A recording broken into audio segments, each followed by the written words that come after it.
quite difficult superstage to do here. Yeah, quite tricky, and also we decided to start with some hard tire on the car, and was not the best, but it's okay. At least we saved tire for the rest of the rally. So tricky for you with the hard tyre and the slippery conditions. More slippery than you thought? Yeah, honestly it was quite slippy, and we didn't expect that they put more water on the road. That was not the plan, but it looks like they changed. Well, the good news on that pass was you were quicker than Mingos. That's always good. Yeah, it's okay. I mean, it's tomorrow the real start of the rally. That's what keeps saying. Julien, on serait au tennis, on dirait deuxième balle de match. Ouais, voilà, deuxième balle de match. On a raté le coche en Allemagne. Bon, on avait assez d'avance pour se permettre de tenter des choses. Et en Allemagne, on a vu qu'une erreur est vite arrivée. Et ici en Australie, bon, on va quand même tenter de tenter le tout pour le tout, j'ai envie de dire, c'est-à-dire remporter la Power Stage et la victoire finale afin d'arriver libéré au Rallye de France.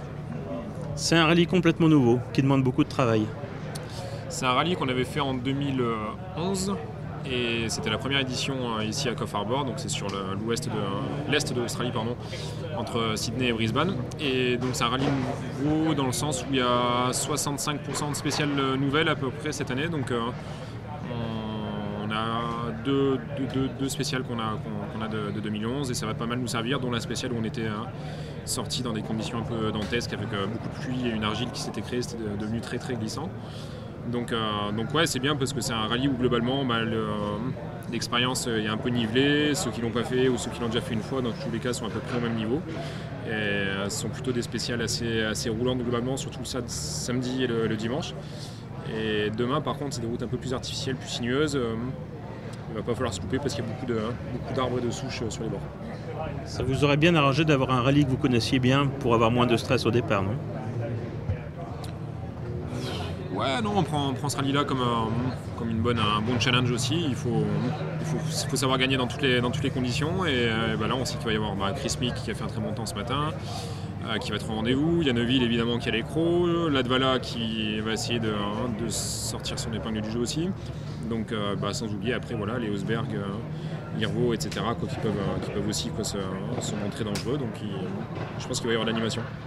C'est Neuville, justement, qui est l'empêcheur de tourner en rond sur cette fin de championnat. Neuville, effectivement, il a joué placé, il a bien monté en puissance pendant la saison. On savait que sur des terrains rapides comme la Finlande, l'an dernier, il avait déjà montré des prédispositions. Sur asphalte, on sait aussi que c'est son domaine de prédilection. Après, voilà quoi. À nous de hausser un peu le jeu aussi et de répondre présent. Vous êtes pressé d'en finir sur ce championnat ? Évidemment, quand on sait qu'on a la possibilité plus que proche d'obtenir notre premier titre, j'y pense pas trop en fait. C'est quelque chose pour l'instant assez abstrait et j'imagine que si ça arrive ce week-end, je suis même pas sûr de vraiment réaliser ce qui se passerait. Pour l'instant, c'est toujours pareil. On sait que c'est tellement compliqué, tellement de choses à faire pendant un rallye qu'on va prendre spécial par spécial et puis on fera les comptes dimanche.